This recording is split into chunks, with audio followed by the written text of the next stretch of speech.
What's up with YouTube fam, man? I'm back in with another video. Look, before I jump into this video, I want to let y'all know that I appreciate y'all for coming over here watching these videos with me on my channel, because y'all don't have to, but y'all choose to, and I really appreciate y'all for that, real talk.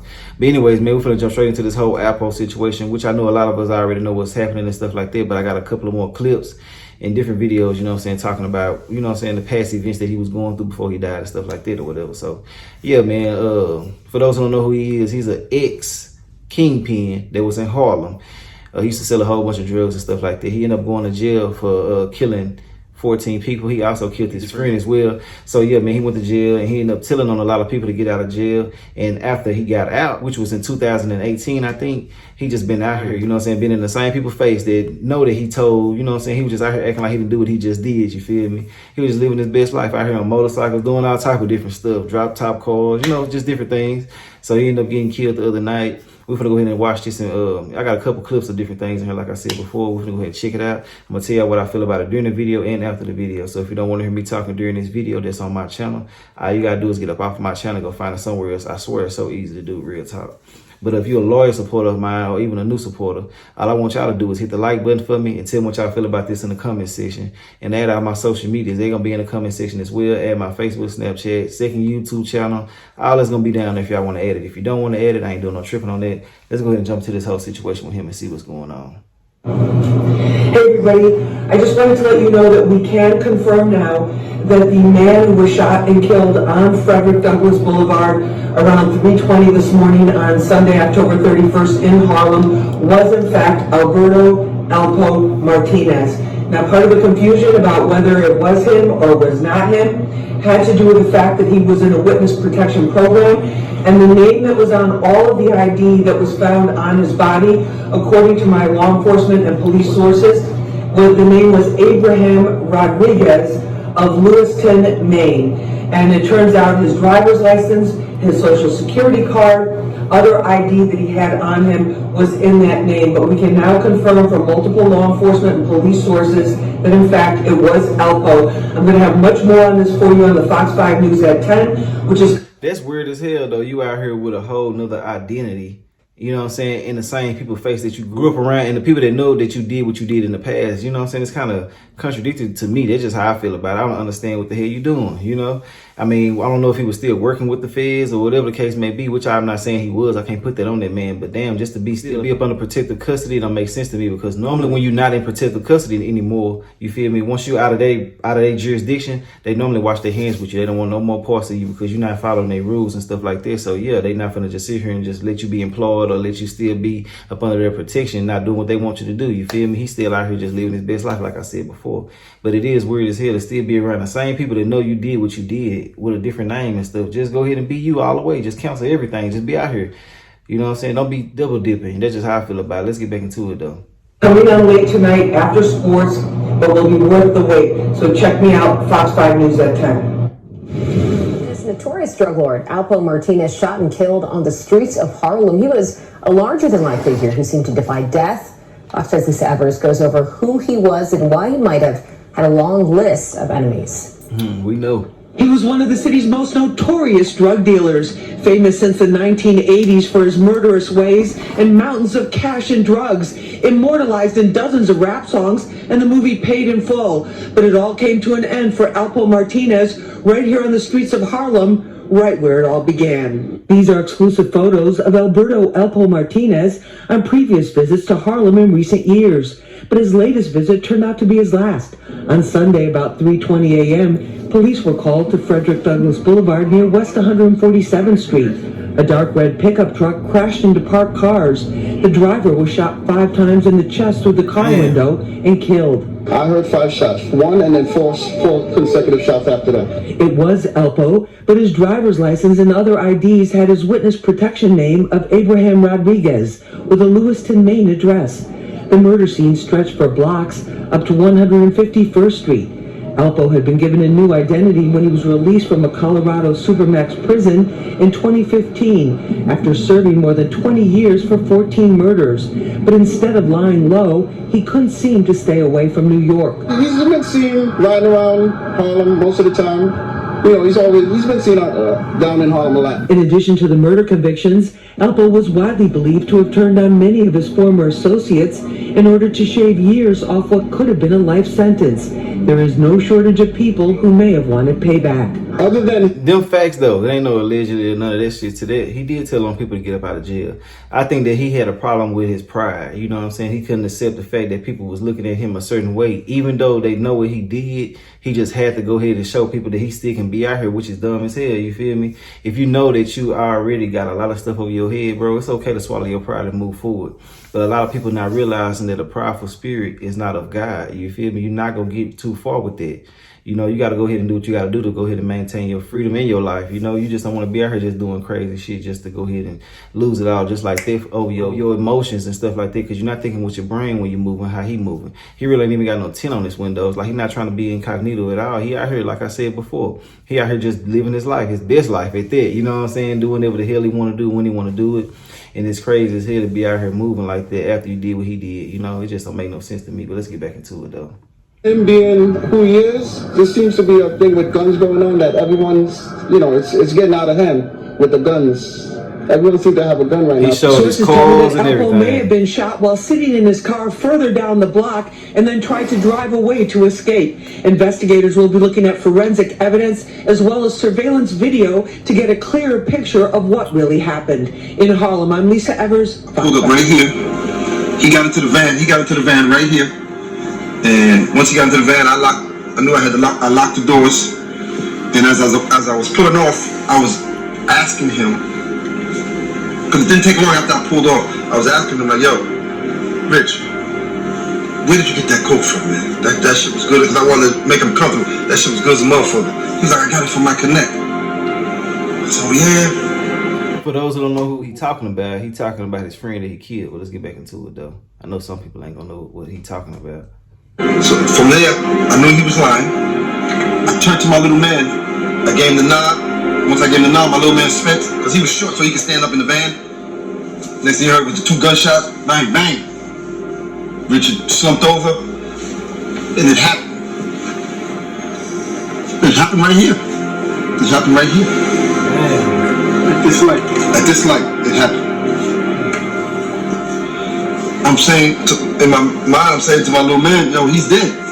He's done it. He just got hit with a .357. Twice. The only sound I heard was, you know, him releasing his breath, his last breath. So I'm assuming that he's dead, and I need to find a place to put his, you know, leave his body without anyone seeing me and seeing the van or just. So the only place I can think of is just driving it, and it's just so funny. I'm saying City Island, but I'm not even sure if I wanted City Island. But I just knew I wanted to get off the streets and get onto a highway. How did you feel? Was you mad? Was you angry? Like, what was going on in your head? I was very mad. I just killed a nigga that I loved, a nigga that I was getting money with, a nigga that I called my brother.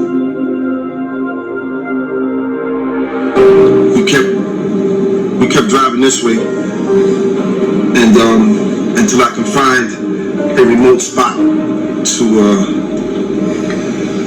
leave the body.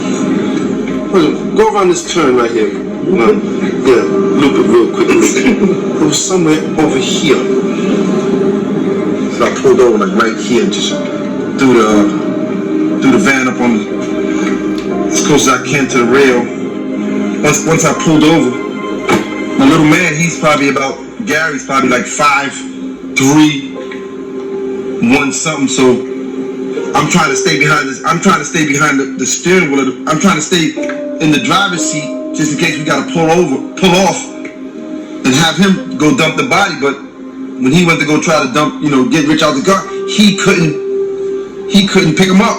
He couldn't pick him up. Rich was bigger than him, so he couldn't move him to put him in the woods and all that. So now I had to get out the van to go help him. And when I went to go help him, Richard made a sound. So that shit startled me. Oh shit, he's still alive. So I grabbed the gun. I grabbed the gun from my little man and put one in his head. Damn. And then I had to pick him up. He ain't remorseful at all. He don't give a damn. You can tell, bro. You can tell he consumed with something that's not right. Something wrong with cuz, you feel me? It's just not right at all. Like, why are you out here, you know what I'm saying, acting so nonchalant about a situation? Yeah, why are you out here doing all this, you feel me? But the way that he acting, the way that he speaking, stuff like that, just let you know that he was out for himself, you know what I'm saying? You know, a lot of people, they go in these situations, I already know that they're going to tell from the beginning, you know, which is sad as hell, because why you even playing? You feel me? Go home, do something else, go play. You feel me? But don't come out here in the streets already having the intentions of telling. You feel me? You gotta stick to the plan. But yeah, he tripping, bro. Something really was wrong with him when he was here, man. Real talk. And like I said before, man, you know, a lot of people just look over pride, you know. But yeah, it is RIP to him. You know what I'm saying? Let's get back into it. And dump him in the woods and leave his body. I was able to, you know, get him where he needed to be. And then we jumped back in the van, and I made sure I didn't skid off or anything like that to leave any kind of tracks. And we left. And the rest was the newspapers. The rest was history.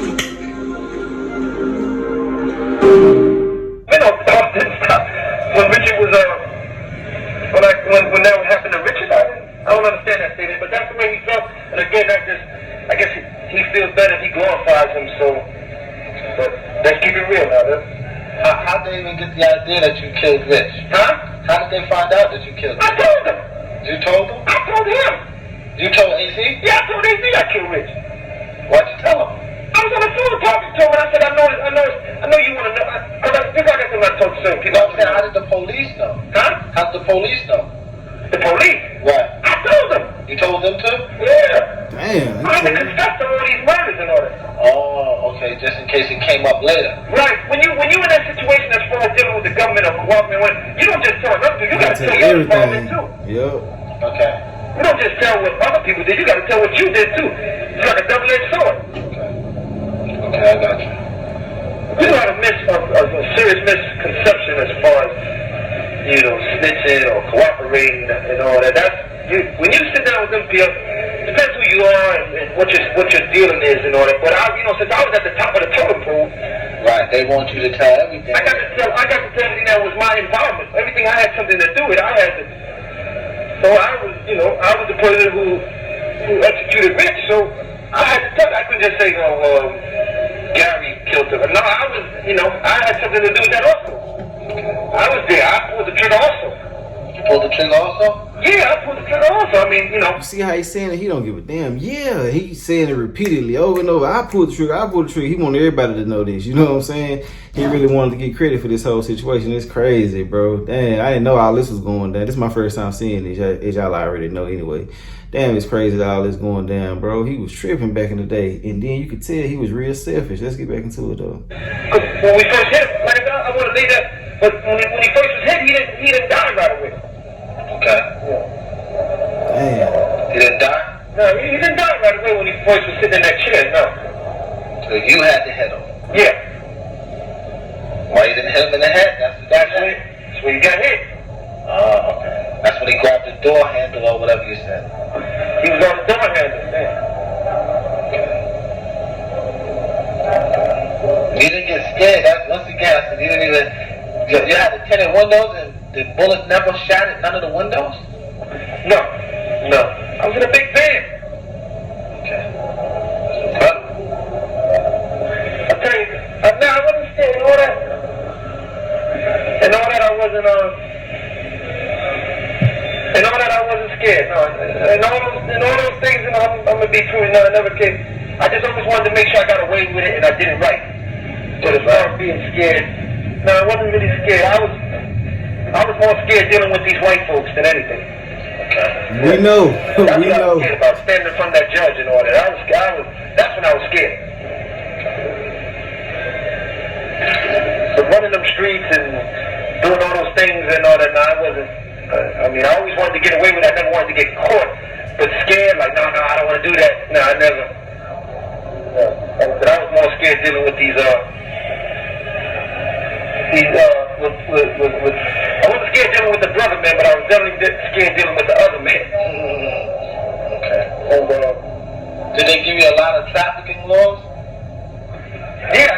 definitely got interstate trafficking, I got RICO, I got all that. Yeah? Yeah, that's why I started off from like life and had to work my way down. When they say interstate trafficking, how do they put that? From New York to D.C.? New York to Virginia. So they Interstate New York, from Virginia, from New York, Philly, New Jersey, all that. Anything from New York, you put like this, from New York to Atlanta. They say every single state that you pass? I had somebody doing some type of dealings in every state, yeah. Oh yeah, you did? Yeah, somebody in Philadelphia, I had somebody in Jersey. Oh, you didn't speak on that? Huh? They didn't go to prison though, did they? No, that's why I tell you, there's still a lot of people on the street that know in their mind that, yo, man, dude ain't telling me. Right. But a lot of people, that's what comes when I tell you, listen, if it's true, if there's a statement made about me and it's true, then I got no problem with it. Because it's the truth. I can't, just like when I used to be on the street and girls say, oh, boy, you need pussy. Yes, I do. Right. Yes, I do. Yes, I do. So it was true. What can I do? 5 years. So what did that tell you? I'm not promoting being a rat, being a government witness. I'm promoting you get locked up, you do what you gotta do. I know someone more in there 50, 60 years right now.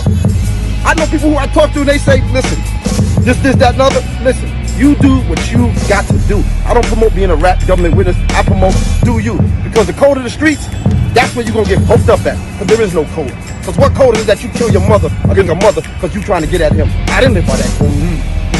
Okay. So where the code at? I need the rule book. I'm gonna walk on my truth. And because at the end of the day, you call me a rat, government witness, whatever. Don't ever forget, you're a man. Still a man. for the youth, man. For the youth again. I'm not promoting being no rat. I'm not promoting being the biggest thug in the street. I'm promoting do what you gotta do and be the best at it. Don't be government witness, fuck the rat shit and all that. I'm not promoting that. Don't ever think I'm promoting that. I'm promoting I did what I had to do for me. And I stand on it because I'm a man. Now, that's why I'm sitting here talking. Let's talk about back in the days real quick. Talk about it. The 80s. Talk about it. I ran these streets. I ran with these streets with me and the other people. When the wolves was out. Tell them again. When the wolves was out in the 80s. I ain't never had a problem. My favorite cars was convertible. I rode convertibles in the 80s. Not hard tops. Convertibles. Tell them how we got the convertibles. Where we had to send them to get them built. You know what I mean? California. Tell them again. They didn't make a certain convertible. You know what I mean? But again, I came to see you need to chop it up with them about certain things. But again, I'm letting you know, I'm not promoting being a rat, being a government witness and all that. I'm promoting being a man. Yeah, man, that's the end of the whole video, man. Look, man, long story short about this whole situation, he knew what he was getting into. There ain't no way I can just sit here and feel sorry for somebody who had the same type of mentality that he had. You know what I'm saying? I can't feel sorry for somebody who knew what they was getting into and still did it and then brought other people down. You know, the saddest thing about this whole thing is that all these people lost their life over bullshit. You know what I'm saying? When all this could have been avoided. You know, putting your pride to the side, bro. Hey, look, man, people want to look fly and have it what the next man have, and then they want to go ahead and get involved with stuff they don't need to be getting involved with, and they end up dying or losing their freedom, and then they start doing stuff like what he did. Nah, bro, you got to go ahead and accept everything that you do. Stand on principle. You know, be a man in every situation. Don't just be out here moving, being a man at certain points in your life. Do it all the way through. You know what I'm saying? When you don't better, you do better. And obviously he didn't know better because he showed didn't do better, man. You got a whole nother second chance at life. You came out here and started doing all type of different stuff that you shouldn't have did. Constantly being seen in the public's eye, taking pictures with your ops, people who saying that they're gonna do this and do that to you, you out here with them and stuff like that, bro. You tripping. You feel me? But yeah, man, it's just hard for me to feel sorry for somebody who really didn't give a damn about their own life. And that's just how I feel about it. I don't know if he was still working with the feds or not, but whatever the case may be, man, he didn't move smart at all. He didn't have no tail on his cars. He came back to the same exact hoods. He was out here taking pictures with people, making video, documentaries, doing everything, you know what I'm saying, living his life, riding motorcycles, drop top cars, you know what I'm saying, bragging about the murders he committed and stuff like that, bro. Hell, I can't, what more can a man do, you feel me? A lot of people were saying that he did 25 years, but that don't matter, bro. Once you get involved with the streets and then you go back and try to tell on people, that don't make no sense, bro. You know what I'm saying? Everything that you did is erased. You have no credibility with a lot of people. Even the police hate rats. They hate snitches. They do not like them at all. And I just think that a lot of people just fail to realize, man, when you're involved in the streets, it's an inspiration day somewhere. You feel me? So no matter what you're doing and how you're doing it, it's an inspiration day somewhere. So man, when you get involved, if you are, man, try to get up out of it as fast as you can and do things the right way. You feel me? Don't sit over here and be a dummy and just keep moving sloppy and stuff like that. Not saying that you are, but you know, if you're watching this, man, you considering doing stuff or you want to continue doing what you've been doing, man, look for your exit, because this shit ain't what's up no more, man. It never have been, but you know, nowadays, bro, it's getting out of hand. You will lose your life. You will lose your freedom and your family too. So yeah, move cautiously. But yeah, man, I ain't got too much more to say about this whole situation. He knew what he was getting himself involved in. I'm pretty sure they're going to find out who killed him, because y'all already know how New York is. There's so many cameras everywhere. There ain't no way that they're not going to find out who it is. They don't play these type of games. And I'm pretty sure with him being such a big fish, they're going to want to find out who did this. So they're going to be on it. But yeah, man, I'll holler at y'all in another video. I really ain't got too much more to say about this whole situation. He did what he did. He got what it was supposed to come to him. And like I said before, you know, a lot of people be feeling like that their destiny was already written and stuff like that. But nah, it don't work like that, bro. You know what I'm saying? Sometimes you can accelerate your death. You know, you can go ahead and put yourself in a position that you don't need to be in and end up getting killed, you know? You don't want to do that, man. Real talk. You know, you can take a detour and end up somewhere you didn't want to be, which is the graveyard, you know? But I ain't got too much more to say about this. I'll holler at y'all in another video. Y'all like, comment, subscribe if you like my commentary. If you don't like my commentary, I really ain't doing no tripping. I'll holler at y'all later on another video. All right.